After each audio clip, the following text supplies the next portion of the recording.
great to be here, and I'm really sorry I'm not with you in person. I was really looking forward to the trip out, but I know we've got some colleagues from Wigan in the audience who are there and can tell you if I'm making any of this stuff up as well afterwards once I've gone. But unfortunately, we've got COVID in the house, so we had a frantic call with Sir Raj this morning, and thankfully we were able to let the technology connect us today. So I'm just going to share a few insights from the work that we've been doing in Wigan. I think I should preference it by saying that, really nice introduction from Siraj, but we certainly don't think we've got everything cracked in Wigan and that everything's perfect by any stretch of the imagination. We've got a lot to improve, a lot to learn, and that's why the team are down at the academy today to make sure that we pick up all the great work that you're all doing. So I'm definitely not giving that perception, hopefully. But what I do want to try and share is something that I think is perhaps unique, really, which has been about our strategy and culture for the past 10 years and how that's kind of endured throughout that time and had quite a profound impact on the big strategic decisions that we've been taking and its connection to digital transformation, but also the kind of key day-to-day operational decisions as well. It really is quite a far-reaching approach, and that work, if any of you have heard about it or seen anyone speak about it, is called The Deal. And that was really our response in Wigan to austerity back in 2010. So there was a kind of fundamental realisation that we needed to reimagine how public services worked and what our relationship with communities was all about. None of us get out of bed to slash and cut services to the bone, but given the eye-watering savings that we're all required to make under austerity, we kind of came to the conclusion we needed to think fundamentally differently, really, and move away from a paternalistic approach to working with our communities where we fixed people and we told them what they couldn't do and how to put things right, to really understanding what was going on in their lives and working alongside our community. Over on the left-hand side of that slide, you can see, hopefully, a graphic which just shows some of the, I suppose, like the behavioural science, the nudge type of work that was a part of that work on the deal. So over the past 10 years, you'd see our bin lorries driving around Wigan with, "You're the best recyclers in the Northwest. Thank you. We've kept your council tax frozen for another 12 months. So we're trying to make some really simple connections between the behaviour of our residents and the kind of things that we could do in terms of things like council tax. Quite a kind of long story, I guess, but with the time we've got today, I suppose a couple of, three key things, I suppose, that were in our favour that's meant we've been able to keep this approach going for 10 years and more, really.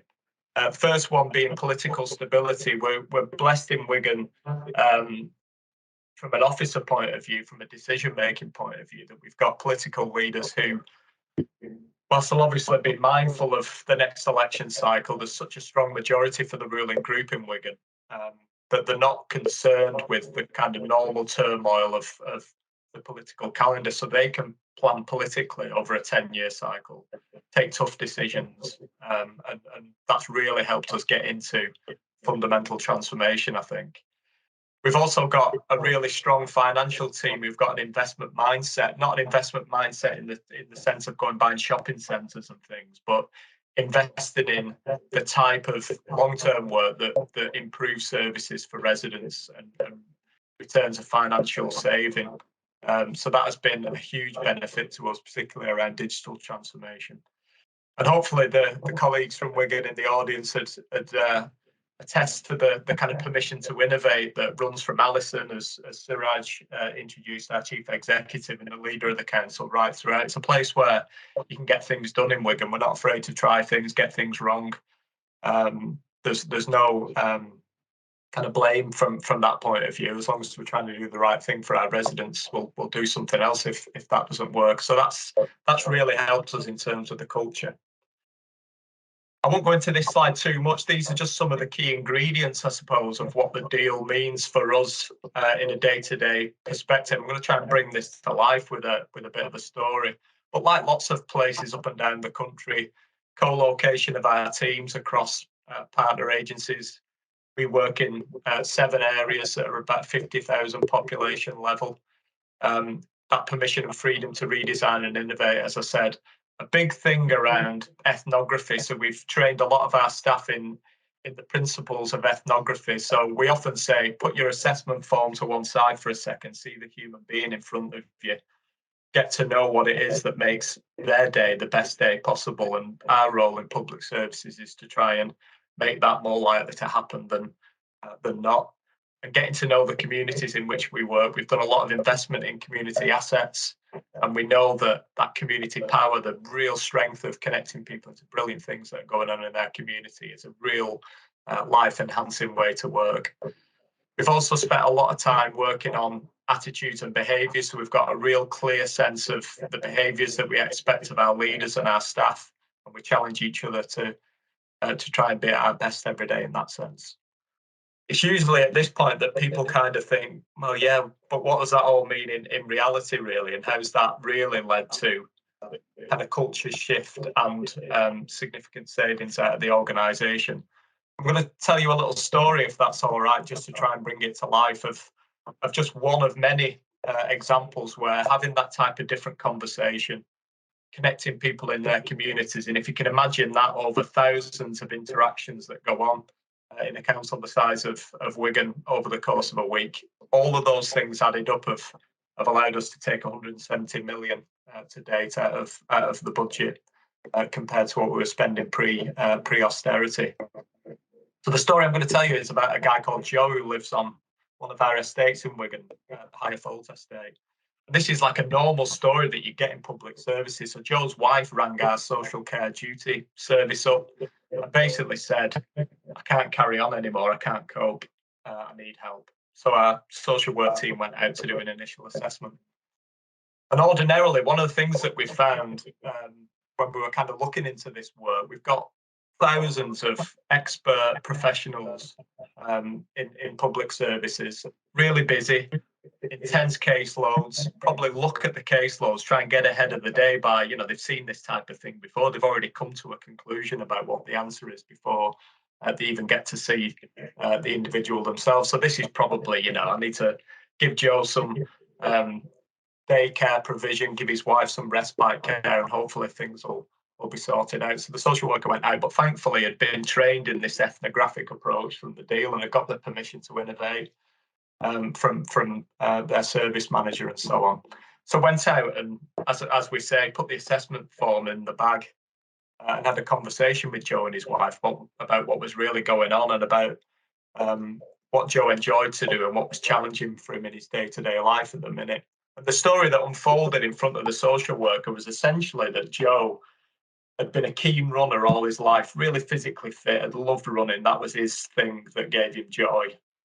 Sadly, Joe had started to develop dementia and had gone missing a couple of times and been found confused on the estate, and the police had to get involved.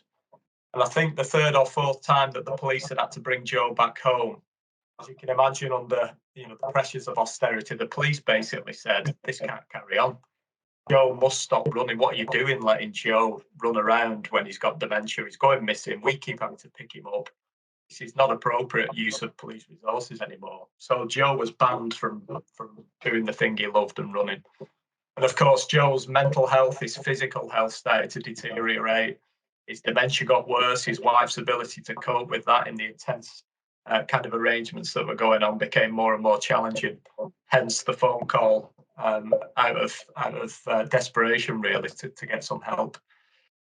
So thankfully, the social worker, having picked all this up, realised that sending Joe away to sit in a day centre 5 days a week, doing something that he didn't want to do at the cost to the public purse, was probably not the right thing to do. So she went down to a community centre down the road. Dave there, who runs Higher Fold Community Centre, we know well because of the investments through the deal, told Dave about Joe's story, and Joe mentioned Lee, who lives on the estate. Lee lives on the estate. He runs all the time. He works shifts, so he's around in the day. He's often seen running on the estate. I wonder if Lee can help. So the work was to connect Lee and Joe together. Lee and Joe got on like a house on fire. Lee agreed that he'd knock on Joe's door every day, take Joe for a run. That hour that they were out, his wife could do the things that she wanted to do to get her kind of respite and do the things that she loved. And 4 years on, there is no social care intervention in that family. There's no cost to the public purse. Joe's running, his dementia's under control, his well-being's much improved. The family are reporting that everything's going great, and we've kind of got out of the way and just let these beautiful connections happen. So that's just one story, really, of what that deal means in reality. And as I say, over thousands of those types of interactions that we're trying to encourage on a day-to-day basis in Wigan, that's led to significant amounts of money coming out of probably locked into old-fashioned type of service responses that people never really wanted in the first place. So a big fundamental shift in how we work. But like you all in the audience, I'm sure we've been impacted financially by the pandemic, and with the cost of living crisis, we know there's another challenge on the horizon. So we're thinking carefully about how we respond appropriately to that. I won't dwell too much on this slide, other than to say, I guess that 10 years of really investing in the community, changing the mindset of our workforce, meant that we were as well positioned as anyone really to respond agilely and quickly through the pandemic, and you know, with all the horror that happened over the couple of years of the pandemic, we saw a lot of beautiful things happening in Wigan because of those lovely connections that have been made and the different mindset of the workforce. And really, from a digital point of view, our digital strategy is about trying to enhance the kind of frequency in which those deal type conversations happen, really. So our digital strategy is designed to enhance humanity and kindness in public services, not diminish it through just poorly implemented technology for the sake of it, really. And there's many different examples of how that is starting to have a fantastic impact on the way in which our services operate, the way in which our residents and businesses and communities engage with services in Wigan, but much more to do as well. And as Siraj mentioned, we procured Jadu as our low-code platform to give us that flexibility to make sure that we could design our services from a resident's point of view, to put the human being at the centre of that work and be agile in the way in which we create digital solutions to that support. And one example of that, and colleagues in the room have been fundamental in designing this and launching it and making it a success, has been our TechMates digital mentor service. So in a really simple way, connecting people who are perhaps not confident digitally or don't have the skills or the technology at their disposal, not only with the kit and the data, but with a volunteer who's tech savvy, who can build a friendship, who can give them support and advice. And that has been a huge success and a key part of the work that we're doing in Wigan, amongst all of the kind of internal and external transformation that comes with using platforms like Jadu to its full potential, really. So just finishing off with a case study of what that's meant. Probably don't have time to play the video, unfortunately, but this is a guy called Stephen, who's been supported by Caitlin and our TechMates service, one of our TechMates volunteers.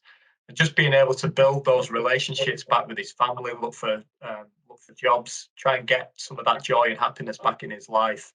Again, multiplied by hundreds of examples of this, he's starting to make a really positive difference from a technology point of view to people's lives. And as our Director of Public Health, who's just retired after the pandemic, and often say it's people's hope and positivity and connections that gives people the motivation to think about their health and to stay happy and healthy, rather than services or technology or the prescription pad, really. So that's a kind of whistle-stop tour of the work that we've been doing in Wigan. As I said at the start, humbly offering it up as just our approach, without saying that we've got all the answers. But I think a really good example of how local government, with a long-term plan, commitment to a culture and a strategy, can really change the way in which it operates, and has a kind of fundamental impact on the decisions that we take from a technology point of view. So I hope that was helpful, and really happy to answer any questions, Siraj, if there's time, and if there is any. There's always time for questions.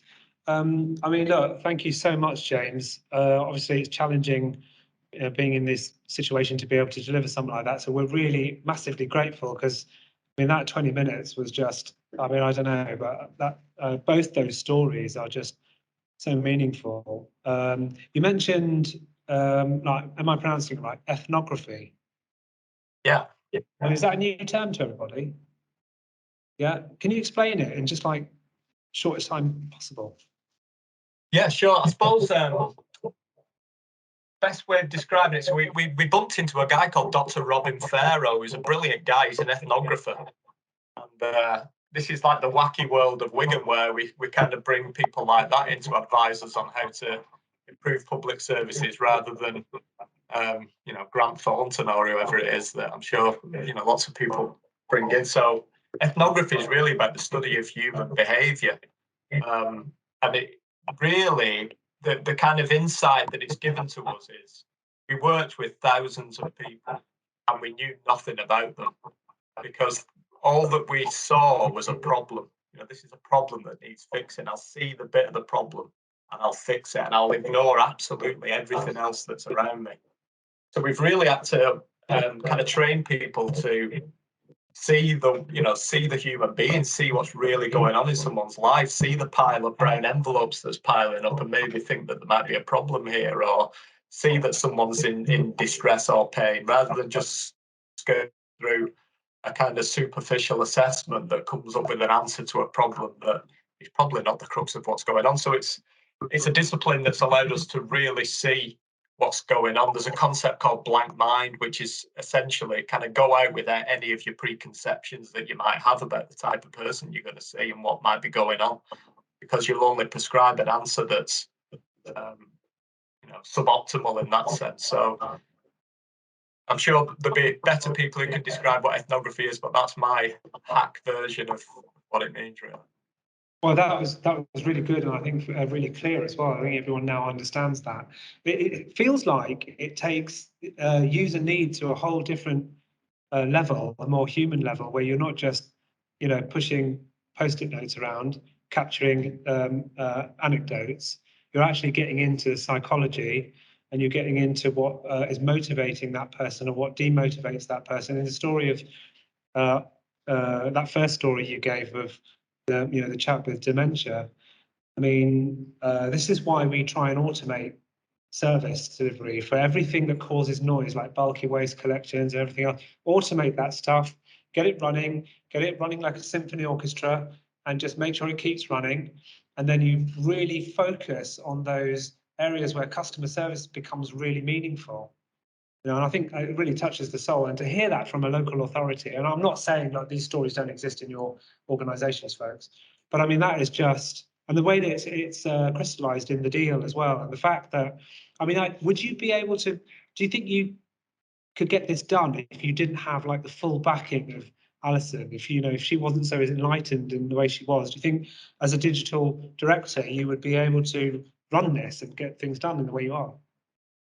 No, I don't think so. I think that's hopefully what I was trying to get across, really, that, it's just our thing. Lots of people come to see us and ask us about the deal, and we kind of say, well, it's important to explain the kind of nuts and bolts of it, but it's got to be your thing, hasn't it? This is just the approach that we took and the insights we had. But I think I've never experienced in my career a kind of an organisational strategy and approach that has truly shifted the culture of a place from your back office through to the frontline delivery operations. I think anybody that the 4,000 people that work in Wigan, if you ask them what the deal was, they'd all have their own version of it, but they'd know the fundamentals of what it means and why it means their job is different now to what it perhaps was 5 or 6 years ago, and how it's really changed their approach and their team's outlook on what they do. And in some cases, it's meant we've invented new roles, we've invented new services, and we've got out of traditional ones. It's kind of really changed the kind of hierarchy and fundamental structure, I suppose, of the organisation. So that's needed leadership politically and from an officer point of view to stick with it, because you make mistakes along the way, don't you? We're invested in communities. Some people ran off with the money, and the headline in the local paper of someone running off with an investment that the council's given them. What do you mean you don't have grant forms anymore? Well, we've got out of that. We're investing in people's ideas, and we've got 17 brilliant ideas that have changed people's lives and one bad one. That could have been the end. There were a number of different things along the way where the leadership that was less certain of its ground, I guess, and committed to the principles could have started to dilute what we were trying to do. So absolutely, it's been fundamental, that really. I feel like we need to get Alison and a few other chief execs like Simon Fletcher from Lichfield, and maybe some of your chief execs that perhaps need to see what's happening in these pockets and their approach to revolutionising local government. Whilst our government is falling apart from a central perspective, it's all coming together. I mean, it's happening in the north, it's happening in the Midlands, it's happening everywhere. It's happening in London. We need to collect these stories. But James, thank you very much. I'm just going to ask the audience if there's any questions. Anyone got anything that they want to ask James whilst he's on? Obviously, some of the Wigan team are here. I raise your hands if that's okay. 3 people. Great. I can't see the audience, so I don't know if everyone's fallen asleep or not.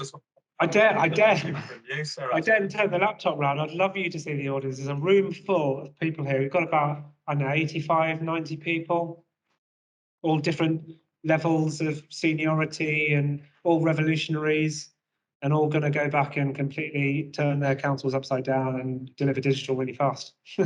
Thanks to people. Absolutely. Any questions, folks, for James whilst he's on? I can't wait to see what you guys do next. I know you're particularly focused. What's your next project, James? If you don't mind me asking, digital. We've got a big focus on housing at the moment.